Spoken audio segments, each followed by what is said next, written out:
Welcome to the Cannabis Packaging Show, the world's first cannabis packaging show. This is episode number 14. I'm excited. We've got two wonderful guests.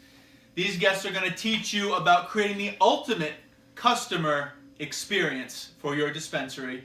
We're here with the great, the legend, Rick Granholm, CEO of 5 Point Management Group. Glad to be here. Pam, the VP of Sales and Creative Director. Rick's someone with 4 decades of business experience, dominating the business world. He's making waves in the cannabis space.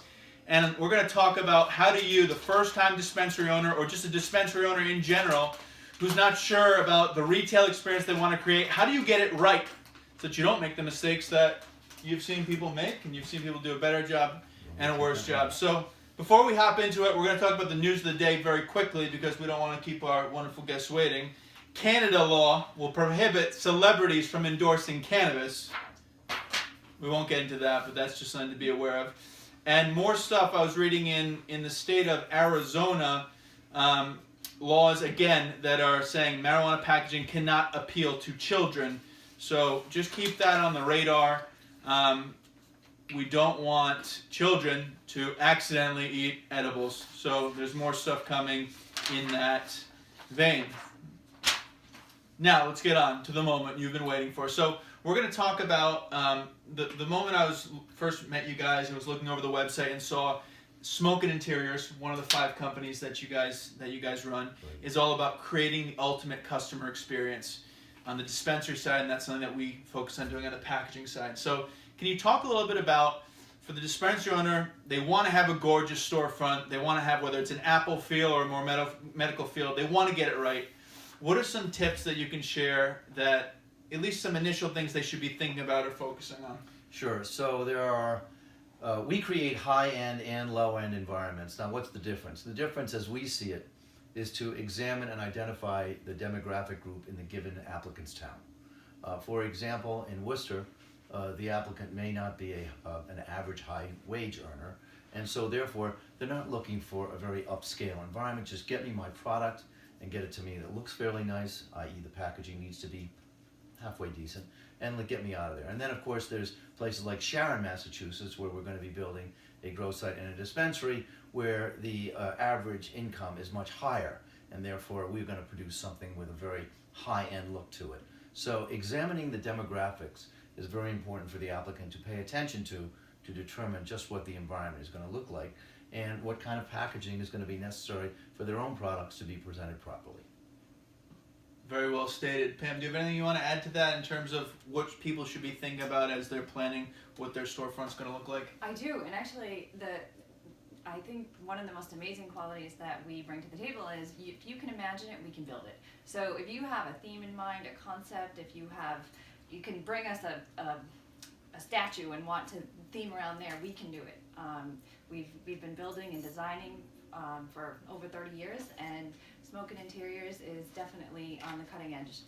Smoke and Interiors on the cutting edge, and also I want to give credit where credit's due. The number of states that you guys are in, from California to Connecticut to Florida, Massachusetts, Maryland, Michigan, Ohio, Pennsylvania, in a very short period of time. So, you wonder, why should I listen to what they're saying? It's because they're really doing it. It's not just words. So I'm going to ask the reverse question. So those are some of the things to do. I think focusing on the demographic is the major takeaway. Who's the demographic and how do you cater to them, from the store fixtures to the packaging to everything in between? Let's talk about, sometimes I feel it's helpful to say what not to do.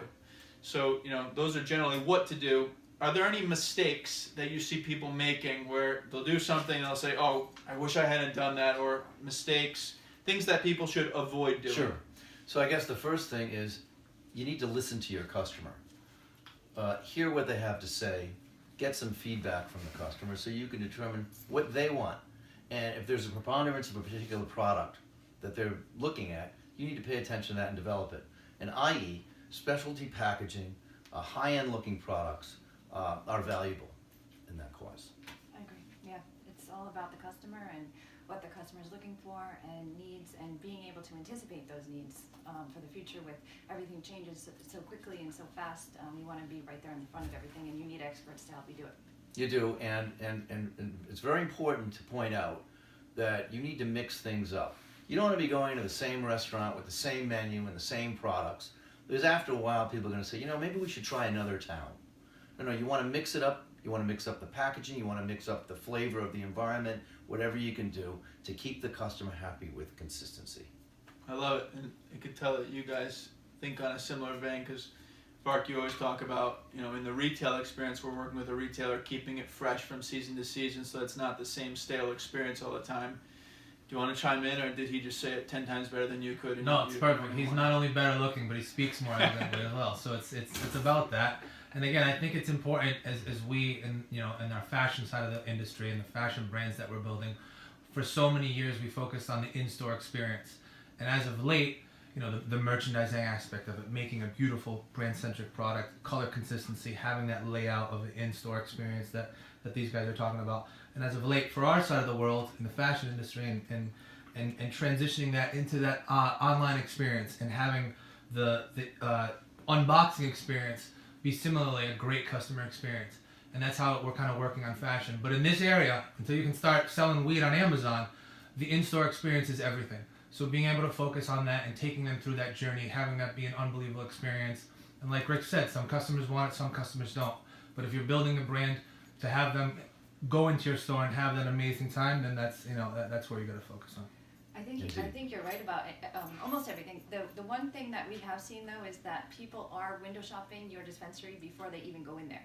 So having that web presence with what it looks like in there, what it feels like in there, where they can actually know, do I want to walk into that place? And being able to walk into that place and have that feeling that they saw online transcend. So Absolutely. So let's recap what we've learned today on the Cannabis Packaging Show. It's all about focusing on the customer. It reminds me of the great Tony Hsieh book, Delivering Happiness, the Zappos founder. It's all about wowing the customer. How do you create that great customer experience? The business may change, the industry may change, but that is a constant. Wow your customer, know your customer, deliver for your customer, and good things will happen to you.